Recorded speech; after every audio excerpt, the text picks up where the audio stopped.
káàárọ̀ ẹ káàsán ẹ kú ìyálẹ̀ta ọ̀dẹ̀ ọ̀dà bí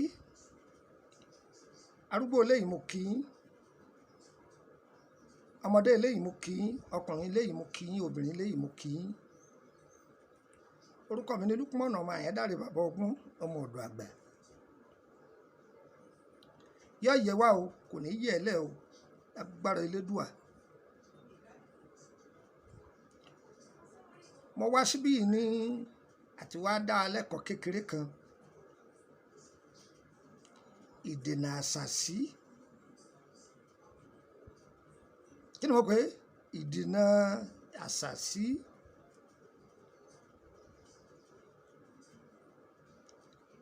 síwájú kí n tó máa bá ọ̀rọ̀ mi bọ̀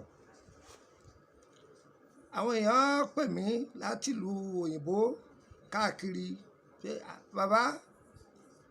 kí ló dé ẹ̀ máa bá wa sọ̀túnmọ̀ àlámọ́ni àti nípa ìràwọ̀ tẹ́ ẹ̀ máa sọmọ ní bẹ́ẹ̀ ni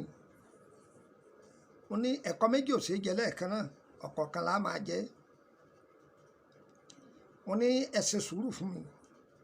àbá yín sọ láìpẹ́ débi pé tá a bá fẹ́ fi ewé àtegbò bíi mélòó kan lẹ̀ á máa sọ̀túnmọ̀ àlá fún wa lórí kí ni jẹ́ ìràwọ̀ a sì máa mẹ́nu bà wọn náà a máa mẹ́nu bà á ṣé mọ ohun tí àwọn bàbá wa ń pè ní kùkùté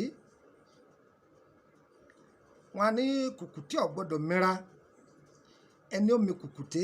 ara ẹ̀ ló mì o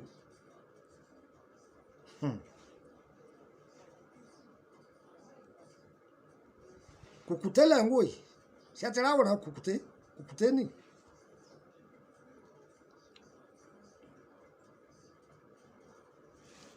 ẹ gbìyànjú kẹ́ pala igi yòówù tó bá ti jẹ́ kùkùté ẹgé ẹra ẹgé lára igi yẹn ẹ ti gé lára rẹ̀ ẹ wàá lọ wá ìgbò túdè yọ pọ̀ kò níye ẹ kó lé lórí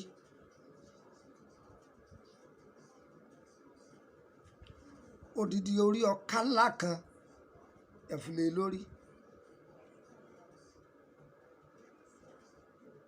ẹ gbọ́n mo wí o odidi orí ọká ẹ fi lé lórí ẹ wàá lọ agbo ọ̀gẹ̀dẹ̀ ṣe mọ̀ pé bọ́gẹ̀dẹ̀ bá dúró aṣọ rẹ̀ máa ya wọn lára ni àwọn ewé rẹ̀ tó ti gbẹ tó ya wọn lára wọn àwọn tó ya wọn lára wọn ẹ kò sí ẹ bó dídí atare kankun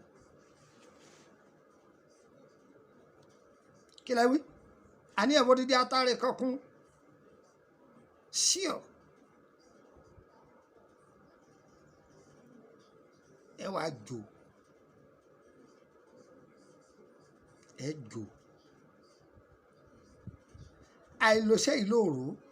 orí ìjòkó láti lò tí wọ́n bá ṣàṣì ọ ara máa fọ́ ọ ara máa mì ọ́ wọ́n gan máa fura pé nǹkan kan ṣẹlẹ̀ yá padà lọ bẹ́ni tó ṣe o tó bá jẹ́ àránsí lọ́rán sí ọ yóò forí ẹ̀ gbé o lọ́ọ̀dán o sí òjú mu ta kà lọ ọtán ẹ bí mi èmi mo fún yín ẹ béèrè sí àlẹ́ mi lèmi fún yín ẹ lọ sí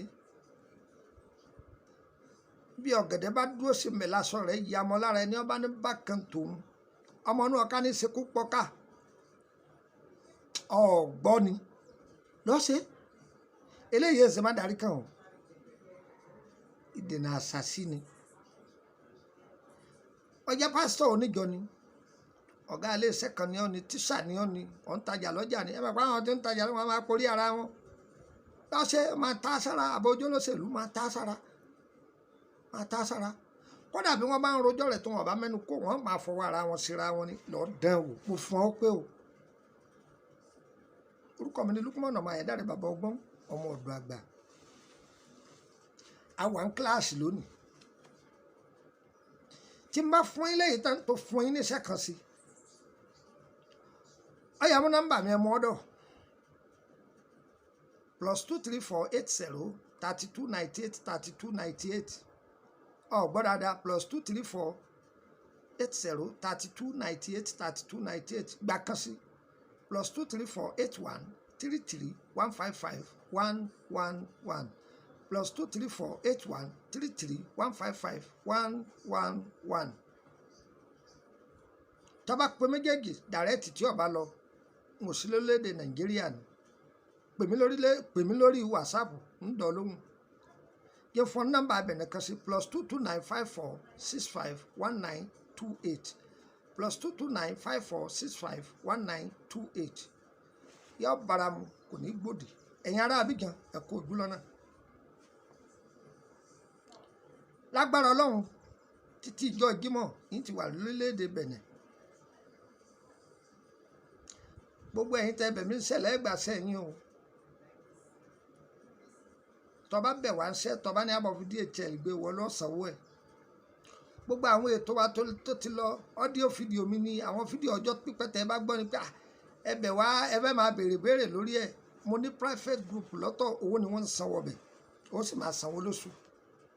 mo sì ní public group láǹfààní àti béèrè kankan gbádùn mi ìtọ́jú ara ńlànà ewé àtegbò ni tó mú ìfọ̀kànbalẹ̀ wá kàn sí wa má jẹ́rú ọba o èmi yẹn sàárẹ̀ orí social media ṣùgbọ́n ayé ti gbà bẹ́ẹ̀ bọ́ọ̀tà àwa náà bọ́ọ̀tà ni yóò dára fún wa o kò ní dáalẹ̀ mọ́ wa lọ́wọ́ ire o kàbìtì ire o kàbìtì ire kàbìtì ọmọ yín ní dáhùn o.